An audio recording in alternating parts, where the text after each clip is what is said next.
this week you asked me to watch Lake Mungo. Hadn't heard of it, so didn't know what to expect. And wow, I was pretty blown away by that. I can't believe I hadn't heard of this before. Yeah, so I got this as well from last week.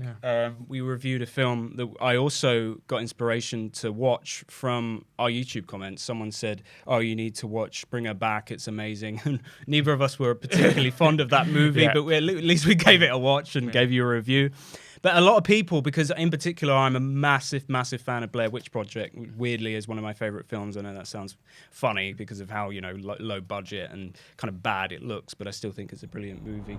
People were saying, oh, if you love that, you should definitely go watch Lake Mungo because it's the same kind of style. If you love that found footage done right, that still feels genuine and raw and unpolished and authentic and all that stuff. So I was like, oh yeah, that's intrigued me. And a lot of people said that this movie really gives them the creeps. A lot, and some other people, it's kind of divisive. Like some people just think it's really silly and just don't dig it at all.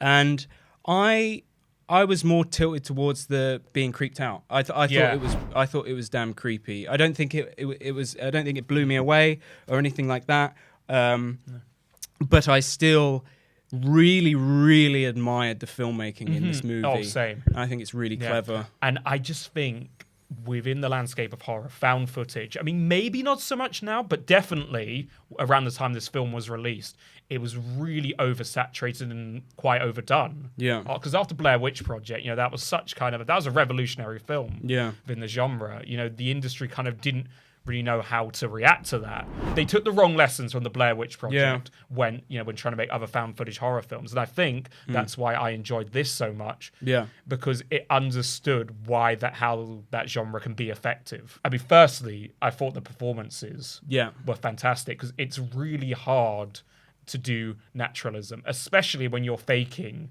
a documentary, when it's like kind of a medium within a medium, because a documentary is already like naturalistic in itself. And I thought like the actors did a phenomenal job, and it didn't surprise me when I found out that the whole thing was shot without script. And if you know that. Oh, it was. Really? Yeah. Oh, okay. No, so he encouraged them to improvise. Right. Yeah, and I can imagine that made sense. Definitely. Because I believed, all these people. So did I. Found footage is such an interesting genre because you get these dog shit movies and they're so easy to fail. And I think, you ask the question, how do you tell, how do you know if a found footage film is good or not? How do you tell if it's authentic and feels like it's actually, paying due respect to the actual genre that it's in? And a lot of movies don't. Like, for example, The Visit, I think, is a dog shit found footage movie. Like, there's loads that, just most of them are dog shit in my opinion. And I think the good way of telling is whether you can show someone the movie for like the first 20 minutes and they could actually believe that this would happen. Yeah. And I know I was watching it thinking I could show this to someone. And, obviously, when before it gets to the supernatural elements and stuff, but before then, it was playing it so straight that you could genuinely show it to someone and they could truly believe that it was a documentary. And that's what made it feel so real. And the performances are so important in a found footage film. Did you find it scary, or was it more just like the sense creepy? Creepy, I wasn't scared, but I found it creepy. And I think another big part of that was the plot twist. Yeah. Spoilers. When you found out that their neighbor, he broke into the house to steal the tape. Yeah. That really caught me off guard. Yeah, that was a bit. So for me, I was like, I'm enjoying it right now. But I was like, it's still a little bit like predictable in the sense that you're seeing things, and I love the way they do that, like when you spot things and it zooms into some kind of little face, and they play it really well in the sense of giving just enough detail to kind of make out what you're seeing, but also really leave fuzzy. It open to interpretation. Yeah, exactly. It's like, is this what they're seeing or not? Yeah, and then they had the twist, like you said, of changing it on its head and being like, oh, that wasn't what you thought it was. And even though like it still ends with there being like a quite supernatural element, that added to the effectiveness of it, because I came away from the film thinking, the incident with her neighbor, that could be the primary cause of her death, but also, is it the supernatural? Yeah. And I like that it doesn't tell you.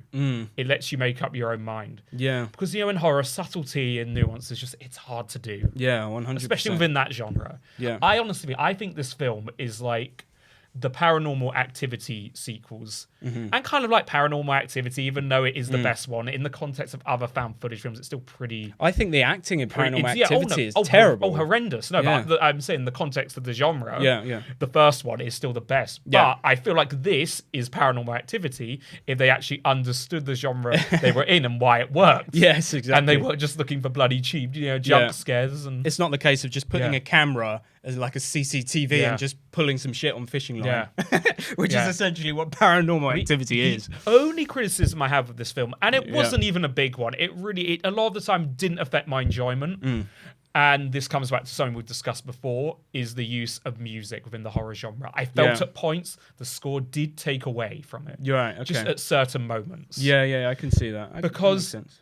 I know that I'm meant to be creeped out. This is an awful thing, but when you hear that little or the screech, that took me out. Yeah, there were maybe there were moments where I felt the scene, the film just didn't require it. Yeah, that makes sense. Yeah, because the things that and it's just so fascinating, the horror genre in general is just that things that scare people are so different.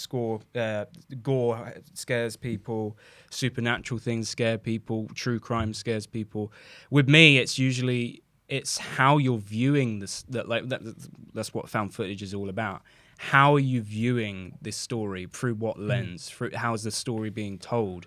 And it's so important to just nail down that authenticity in the sense that it has to be as raw as possible, and that's going back to Blair Witch Project. And it's an interesting movie because it's so divisive in the sense that some people just really don't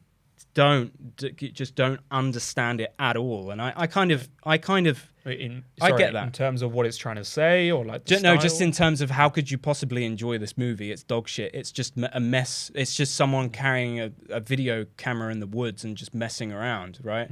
But what they captured in that movie was one, the performances were just amazing. Like I genuinely think that the three people in that sorry, I don't know their names, but the actors in that movie, all of them just absolutely nailed it. It's a shitty video camera. There's no like music throughout the whole thing. You're not kind of being what's the word? Like you're not being saved by musical cues, because I sometimes think in a movie it's not holding the audience's hand. Yeah, when you're bailing them out, because that's what they can do a lot of the time. Yeah, if there's no tension in your scene, just add a gajung or a weird little sound. It's your tension's saved. We've been so conditioned and accustomed to it at this point, where it takes away. You're like, oh, okay, or maybe it will something terrifying will happen and it will cut away or something. With Blair Witch Project, it is so raw. Just the experience is so. When you really sink into it, it's just really one of a kind. Yeah. I also think the Blair Witch Project just came out at the perfect time, like exactly. as the internet was 100%. The main thing was the marketing and just. Injecting that real, fact over fiction fear that people just did not know where the facts began or, where the fiction ended, like in terms of was it true, was it real, how much of it was. And they did just an amazing... Because I don't know, just the market to the campaign that they created of just handing out posters to people and that doubt in people's minds, like, is this real? And it's so silly when we look back at it now. Thank God there was no like TikTok or Instagram. Can you imagine Blair Witch Project's marketing campaign would have just like completely failed. But I was also interested to see like how low the budget was for Late Mungo. Yeah. It didn't feel like, I mean, obviously you can still tell it's an indie. Yeah. But I don't know. It felt like it was a much higher budget. Yeah. That's courtesy, they did what they could creatively. But no, this was definitely the better of the two Australian horror films that we've watched in the past. Yeah. Also, I found that the location was quite a character. Yeah, 100%. I don't know what it is about Australia, man. It's just something just the neighborhood and the landscape of that country that's really cinematic and like eerie. Yeah, that's what this movie does great, is just creating a real deep sense of dread. I will agree with you a little bit on the music. Yeah. But apart from that, I think it did it really well. I love the mobile phone scene in the desert where she's that only jump scare. Yeah, that only jump scare that really happens. And that could have been so cheesy. Yeah. But the image quality of it is just so... Yeah. You can only make out just the right amount of detail to kind of... it's really well done. Anyone who hasn't seen this movie and is a big fan of, just really dark atmosphere movies that aren't throwing shit in your face, but when you really sink into it, you can really absorb the vibe. Definitely give it a watch. It's not that popular, you know, it's developed quite a cult following, but more people need to know about it. So yeah, go watch it.